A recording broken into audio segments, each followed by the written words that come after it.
Hello and welcome to an FXTimes daily market recap. I'm your fundamental market analyst, Nick Nassad. Today is Friday, February 12, 2010. We had three major themes in today's trading. First, the euro kept on sliding as we had a weak fourth quarter GDP release, as well as continuing concerns over the Greece debt situation. Second, China moved to further curb its bank lending as it increased bank reserve requirements. Third, we had a bit of mixed US data as we had a positive retail sales report, but a weak consumer confidence release. Let's start in the Eurozone, where economic growth for the fourth quarter slowed compared to the third quarter when we had an increase of 0.4%. In the fourth quarter, GDP grew only 0.1%, undershooting forecasts. On the year, it was down 2.1%.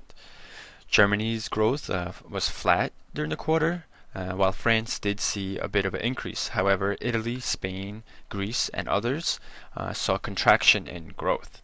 So what we're seeing here is that the world's second largest economic area may already have run out of steam after receiving some temporary boost from global restocking and stimulus measures.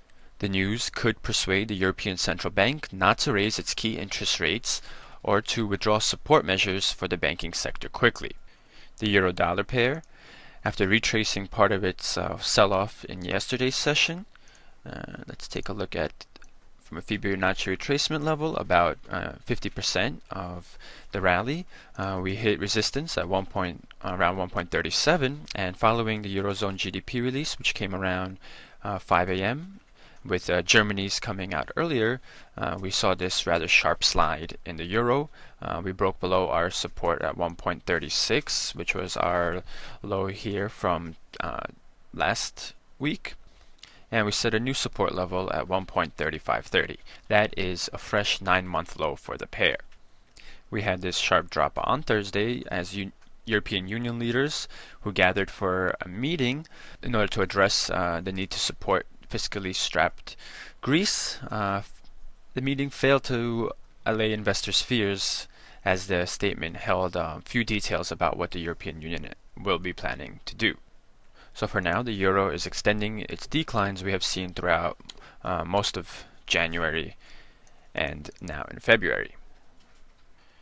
If we take a look at the euro-pound pair, again, we saw this sharp slide yesterday as a result of the lack of details in the EU plan in regards to Greece, and in today's trading we saw the pair break below a level of support at the 0.87 area, which had acted as support here in the beginning of February, and we see that we had consolidated coming up until that area and then broke through.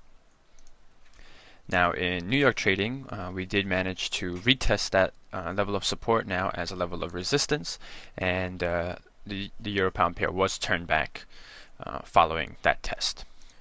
For the most part, the pound-dollar pair remained within its range that we have seen all week, and we did test our resistance around 1.5740, but since we're in a bit of sideways trading action, we fell afterwards as risk aversion increased as a result of the weak GDP release and the news coming from China. We saw the similar dynamic in the Australian dollar-US dollar pair. Yesterday, we had reached the 0.89 level as we had a positive employment report from Australia, but as we had mentioned in our video, we ran up against a zone of resistance that we had seen in late January, here around 0.89, and with the news coming out of China and the increase in risk aversion, the pair gave up its gains from yesterday, falling to retest this 0.88 level, which was the level of resistance we broke through on Thursday. So now that level has turned to support, and we did see a bit of a bounce back in New York trading to risk appetite, as at first initially US equities were much lower, but then they managed to pair the opening losses throughout the rest of New York trading. So we did see the Australian dollar able to cut into this decline from overnight. This line here, this downward sloping line, is a level of resistance that goes back to connecting these highs in mid-January, and as you can see, we're now testing that level. So if we move above, it could be an indication that this pair has a further upswing following its reversal here. Turning to U.S. fundamentals now, we saw retail sales for the month of January rise 0.5%, which was a better than expected reading. Plus, December's sales were revised higher to show a 0.1% decrease compared to the originally reported 0.3% decline. If we exclude auto sales, retail sales are up 0.6%.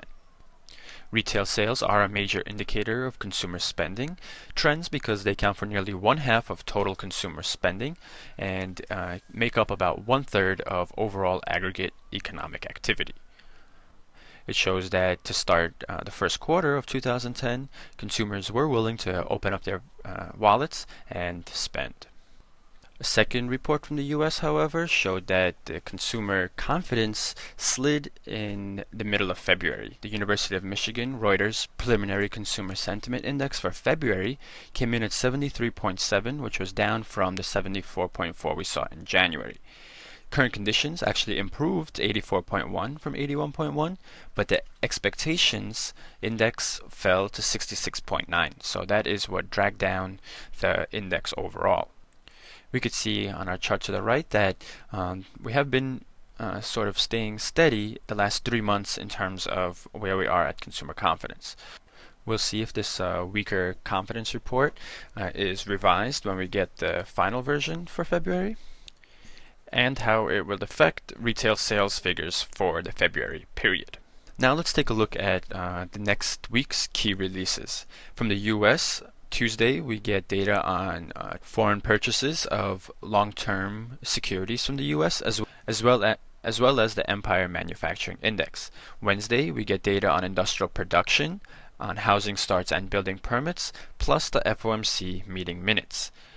Thursday, we get data on producer prices, as well as our second regional manufacturing index, the Philly Fed Index.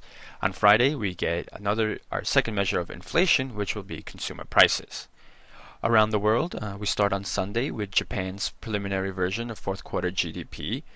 Tuesday, we get consumer prices from the UK as well as the German ZEW Economic Sentiment Index. Wednesday, we get 2 more important releases from the UK. It's monthly claimant count and the Monetary Policy Committee's meeting minutes. Thursday, Canada reveals its consumer prices, and Friday we get retail sales from both the UK and Canada. So it's a bit of a busy week for the United Kingdom as we get consumer prices, employment data, and retail sales, as well as an inside look at the Bank of England's last interest rate meeting. So that'll do it for our coverage of the Forex market for this week. To see more videos, news, and analysis, please visit our site, FXTimes.com. I want to thank you for watching today's broadcast and wish you a great weekend.